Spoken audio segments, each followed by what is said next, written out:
Gambar-gambar yang mengguncang dunia maya memperlihatkan momen ketika pesawat pembom taktis Rusia Su-34 meluncurkan 4 bom termobarik ODAP 1500 UMPK dikenal sebagai bom vakum ke sasaran di Ukraina. Serangan ini menjadi bagian dari ofensif besar-besaran yang dirancang untuk menghantam psikologis Ukraina di tengah perang yang tak kunjung mereda. Bom ODAP 1500 UMPK merupakan salah satu senjata luncur termobarik paling mematikan yang saat ini digunakan di medan perang. Senjata seberat 1,5 ton ini memanfaatkan teknologi bahan bakar udara era Soviet yang dipadukan dengan sistem pemandu modern, memungkinkan Rusia menghantam pertahanan Ukraina dari jarak yang aman dan sulit dijangkau. Seiring berjalannya waktu, bom ini semakin sering dikerahkan terhadap sasaran jauh di wilayah Ukraina dengan hasil yang menghancurkan. ODAP 1500 UMPK hanyalah satu dari banyak contoh yang memperlihatkan betapa tangguhnya mesin perang Rusia di hadapan Barat. Bagi para senjata termobarik bekerja, ODAP adalah singkatan dalam bahasa Rusia yang berarti bom penerbangan detonasi volume. Prinsip kerjanya berbeda dengan bom konvensional. Alih-alih mengandalkan daya ledak dari bahan peledak tinggi seperti FAB 1500, bom ini menciptakan ledakan volumetik dengan menyedot oksigen dari udara sekitar, menghasilkan gelombang kejut yang bertahan lebih lama, disertai panas yang ekstrim. Efeknya sangat mematikan terhadap parit-parit dan bunker yang menjadi pemandangan umum di garis depan Ukraina. Karena mekanisme ledakannya mengandalkan udara luar, struktur pertahanan yang memiliki lubang ventilasi justru menjadi titik lemah.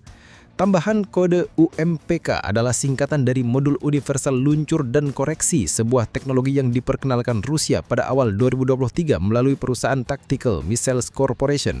Modul ini mengubah bom bodoh yang tak berpandu menjadi senjata presisi dengan sayap lipat untuk meluncur, sistem navigasi berbasis inersia dan satelit, seperti GLONASS dan serta stabilizer.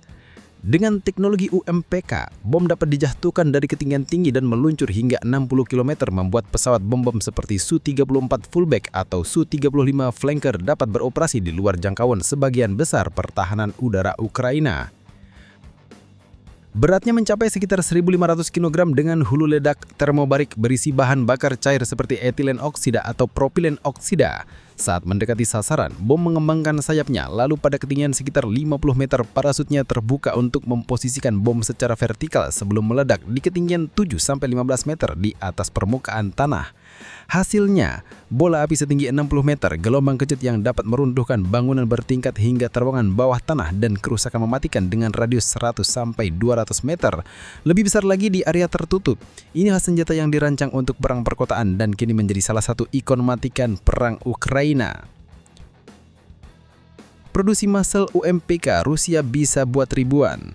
Pabrik-pabrik Rusia beroperasi sepanjang waktu untuk mengkonversi stok lama menjadi senjata pintar dengan biaya yang jauh lebih murah daripada rudal biasa. Perang memaksa kedua belah pihak berkompetisi dalam menciptakan senjata yang murah, efektif, dan cepat diproduksi. Dan ODAP 1500 UMPK menjadi salah satu bukti nyata strategi ini. Seri ODAP sendiri lahir dari penelitian era Soviet pada akhir 1970-an, terinspirasi dari senjata bahan bakar udara Amerika yang digunakan di Vietnam. Model awal, ODAP 500 sempat diuji di Afghanistan pada 1980-an dengan hasil yang mematikan terhadap jaringan gua pemberontak. Setelah Uni Soviet bubar, Rusia terus menyempurnakannya, bahkan mengadopsinya dalam sistem pelontar api TOS-1 Burakino untuk serangan darat. Versi UMPK terbaru dikembangkan untuk menghadapi tantangan pertahanan udara modern Ukraina seperti Patriot buatan AS atau Iris-T Eropa. Sejak 2023, Rusia mulai memproduksi kit UMPK untuk berbagai ukuran bom dari 250 kg hingga 3.000 kg, termasuk ODAP 1500. Penggunaan pertama tercatat Maret 2024 di desa Veska, Pisaryovka, wilayah Sumy. Rekaman memperlihatkan awan jamur yakaksa dan bola api yang tampak dari jauh, meluluh lantakan infrastruktur dan pemukiman.